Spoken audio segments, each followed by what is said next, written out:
आज के शांति संवाद में सभी स्नेही जनों का स्वागत करता हूं और अब सीधे संवाद प्रारंभ करता हूं। देश के प्रधानमंत्री कौन हैं, यह तो आप जानते ही हैं। क्या यह भी मुझे बताना पड़ेगा? चलिए, ये तो थोड़ा मजाक था। अब मुख्य बात को ध्यान से सुने। रावण वध के बाद लक्ष्मण जी ने राम जी से कहा कि भैया कुछ दिन लंका में रहें, क्योंकि यह लंका बहुत ही सुंदर है, यह लंका बहुत ही रमणीय है। तब राम जी ने कहा, पितृ पूर्वार्जिता भूमि दरिद्रादपि सुखावहा अपि स्वर्णमयी लंका न मे लक्ष्मण रोचते जननी जन्मभूमिश्च स्वर्गादिपि गरीयसी। इसका मतलब होता है, अपने माता पिता की भूमि संपन्न नहीं होने पर भी सुखदायिनी ही होती है। लक्ष्मण, यह लंका सोने की है, यह लंका गोल्ड की है, फिर भी मुझे प्रिय नहीं। मुझे तो माता पिता और मातृभूमि स्वर्ग से भी अधिक प्रिय हैं। मुझे तो माता पिता और मातृभूमि स्वर्ग से भी अधिक प्रिय हैं। अब सवाल है, क्या भगवान राम जी का यह विचार आज हमारे समाज में मौजूद है? यह सभी को मालूम है कि 1947 के पहले ईस्ट इंडिया कंपनी भारत में व्यापार के माध्यम से इस देश को लूटने और लाभ कमाने के लिए आई थी। पर क्या 1947 में अंग्रेजी राज हटने के बाद इस देश को वो लक्ष्य प्राप्त हो गया है जिसके लिए इस देश के शहीद भगत सिंह, अशफाक उल्लाह, राम प्रसाद बिस्मिल जैसे बेटे फांसी के फंदे पर चढ़ गए? क्या आज भारत विदेशी पूंजी, विदेशी तकनीक, विदेशी प्रभाव से मुक्त होकर खुशहाल और आत्मनिर्भर राष्ट्र बन गया है? क्या भारत में भारत के किसान, मजदूर, महिला, बेरोजगार और यहाँ रहने वाले सभी धर्म को मानने वाले लोग, क्या सभी यहाँ सुख और शांति से रह पा रहे हैं? क्या छात्रों की पढ़ाई, क्या गरीब की कमाई, क्या किसान के खेत की सिंचाई, क्या बीमार की दवाई, ये सब जरूरतों की पूर्ति आसानी से हो रही है? मुझे तो लगता है कि भले ही देश को आज़ाद हुए 70 साल से ज़्यादा हो गए, पर देश आज भी विदेशी पूंजी, विदेशी तकनीक और विदेशी प्रभाव से मुक्त नहीं हो पाया है। आज भी भारत आत्मनिर्भर देश नहीं है। आज भी भारत आत्मनिर्भर देश नहीं है। और शर्म की बात यह है कि 1947 से लेकर आज तक भारत का हर प्रधानमंत्री भारत को आत्मनिर्भर देश नहीं बल्कि विदेश निर्भर देश ही बनाना चाहता है। मतलब सिर्फ एक है, और वो यह है कि भारत का स्वाभिमान 1947 के पहले भी मुट्ठी भर लोगों की वजह से गुलाम था और आज भी भारत गुलाम ही है। मेरा सवाल है कि अगर मेरी बात गलत है तो क्यों देश का हर प्रधानमंत्री विदेशी पूंजी, विदेशी तकनीक की मांग के लिए अमेरिका और यूरोप के चक्कर लगाता रहता है? क्या यह शर्म की बात नहीं है कि 1947 से लेकर आज तक भारत का हर प्रधानमंत्री यह समझ ही नहीं पाया है कि भारत बिना विदेशी सहयोग के आत्मनिर्भर बनेगा तो बनेगा कैसे? क्या भारत के हर प्रधानमंत्री को यही लगता है कि भारत को आत्मनिर्भर बनाने के लिए भारत को विदेश निर्भर बनाना ही सबसे जरूरी है? क्या भारत के हर प्रधानमंत्री को यही लगता है कि भारत को आत्मनिर्भर बनाने के लिए भारत को विदेश निर्भर बनाना ही सबसे जरूरी है? सच तो यह है कि इससे राष्ट्र का गौरव नीचे गिरता है। सच तो यह है कि इससे राष्ट्र का गौरव नीचे गिरता है। सच तो यह है कि इससे हर सच्चे भारतीय को ठेस पहुंचती है। क्या England, France, Germany, Japan, Australia का प्रधानमंत्री विदेशी पूंजी मांगने या विदेशी तकनीक मांगने के लिए पूरी दुनिया का चक्कर लगाते रहता है?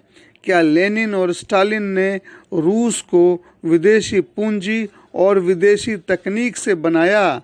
क्या अमेरिका के नेताओं ने अमेरिका को बनाने के लिए विदेशी पूंजी या विदेशी तकनीक का सहारा लिया? अब्राहम लिंकन, जॉर्ज वाशिंगटन या रूजवेल्ट ने कितने विदेशी दौरे किए अमेरिका को बनाने के लिए? क्या चीन में माओ ने चीन को बनाने के लिए विदेशी पूंजी या विदेशी तकनीक का सहारा लिया? सबसे कड़वा सच तो यह है कि आज भी विदेशी पूंजी के बल पर भारत के प्राकृतिक संसाधनों का लूट और मानवीय संसाधनों का लूट जारी है। सबसे कड़वा सच तो यह है कि आज भी विदेशी पूंजी के बल पर भारत के प्राकृतिक संसाधनों का लूट और मानवीय संसाधनों का भी लूट जारी है। वह दिन भारत में कब आएगा जब बोफोर्स जैसे तोप और राफेल जैसे जहाज का निर्माता भारत होगा और इसे अमेरिका या यूरोप भारत से खरीदेगा?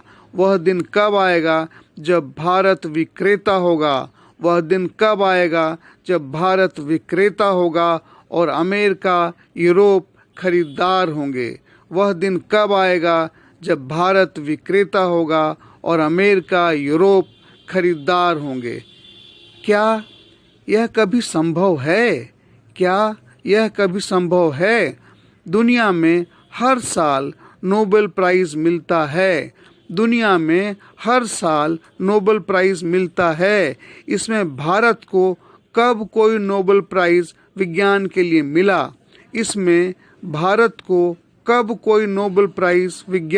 मिला? क्या भारत में ज्ञान विज्ञान सब कुछ समाप्त हो गया है?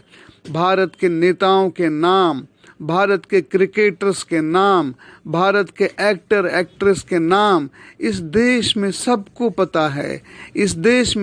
पता है, पर क्या कोई भारत के 10 सबसे अच्छे वैज्ञानिकों का नाम बता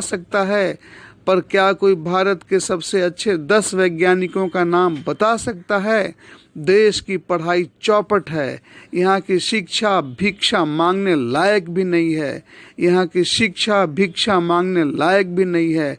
पूरी दुनिया के सबसे अच्छे 100 विश्वविद्यालयों में कितने विश्वविद्यालय भारत के हैं? पूरी दुनिया के 100 सबसे अच्छे विश्वविद्यालयों में कितने विश्वविद्यालय भारत के हैं? इसकी जानकारी किसी को भी नहीं है। और अगर किसी को इसकी जानकारी है तो इससे ज़्यादा उसे कोई मतलब नहीं है। इतिहास में बिहार का नाम नालंदा विश्वविद्यालय के लिए जाना जाता है, पर आज पटना विश्वविद्यालय, मगध विश्वविद्यालय या बिहार का कौन सा ऐसा विश्वविद्यालय है जिस पर किसी बिहारी को गौरव महसूस होता हो? विश्वविद्यालय का मतलब होता है ऐसा विद्यालय जहां विश्व भर के लोग विद्या पढ़ने के लिए आएं और जहां आपको पूरे विश्व का ज्ञान मिले। पर भारत में विश्वविद्यालय की किसी को फिक्र नहीं है। शर्म की बात तो यह है कि भारत में पढ़ाई अच्छी नहीं है, और जहां पढ़ाई अच्छी है वहां से बच्चे पढ़कर इंजीनियर, डॉक्टर बनते हैं, तब बहुत से बच्चों का सपना अमेरिका और यूरोप में नौकरी करने का होता है। क्यों भारत के बहुत से पढ़े लिखे बच्चे भारत को छोड़कर अमेरिका, यूरोप में नौकरी करना गर्व की बात समझते हैं?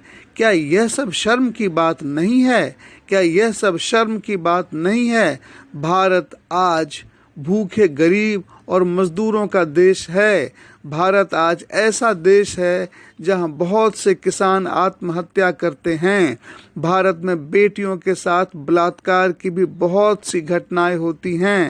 भारत में माता सीता के अपहरण के लिए राम जी ने रावण का वध किया था, और महाभारत में द्रौपदी के चीरहरण के लिए पांडवों ने कौरवों का वध किया था। पर अब अपहरण तथा चीरहरण से ज़्यादा बेटियों बहनों के साथ बलात्कार हो रहा है। पर पुलिस बहुत से मामलों में कुछ कर नहीं पाती। अब सवाल है कौन है दोषी? अब सवाल है कौन है दोषी? मेरा जवाब है, क्या सबसे ज़्यादा दोष उन लोगों का नहीं है जो 1947 से लेकर आज तक इस देश के प्रधानमंत्री तो जरूर बने, पर किसी प्रधानमंत्री ने देश के लिए ऐसा कुछ नहीं किया जिससे भारत का गौरवगान हो सके। गलती कहाँ हो रही है? गलती किससे हो रही है? भगवान राम कहते हैं, जन्नी जन्मभूमिश्च स्वर्गादपि गरीयसी। इसका मतलब है, मुझे तो अपने माता पिता और मातृभूमि स्वर्ग से भी अधिक प्रिय हैं। तब ऐसा क्यों होता है कि भारत का कोई भी प्रधानमंत्री भगवान राम जी के इस संदेश से सीख लेकर भारत को स्वर्ग की धरती नहीं बनाता, बल्कि भारत का वह प्रधानमंत्री भारत को नरक की धरती बनाने में ही लगा रहता है। अरे भाई, जिस देश के गरीब और मजदूर भूखे हों, रोजगार मिलता नहीं हो, किसान आत्महत्या करता हो, महिलाओं से बलात्कार होता हो, उसे नरक की धरती ही कहेंगे ना? उसे तो नरक की धरती ही कहेंगे ना?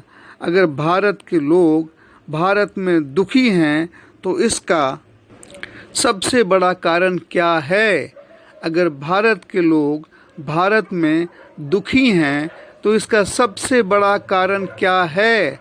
वह कौन सी भूल है जो 1947 से लगातार हो रही है और उसे देश का कोई प्रधानमंत्री समझ नहीं पा रहा, और उस भूल को देश का कोई भी प्रधानमंत्री समझ नहीं पा रहा। आज का विषय गंभीर है, इसलिए यह संवाद भी लंबा हो रहा है। आप सबों से अनुरोध है कि इस विषय पर आधारित भाग 2 को जरूर सुनें। आप सबों से अनुरोध है कि इस विषय पर आधारित भाग 2 को जरूर सुनें। आज के संवाद में उपस्थित सभी स्नेहीजनों का स्नेह वंदन और हृदय से आलिंगन।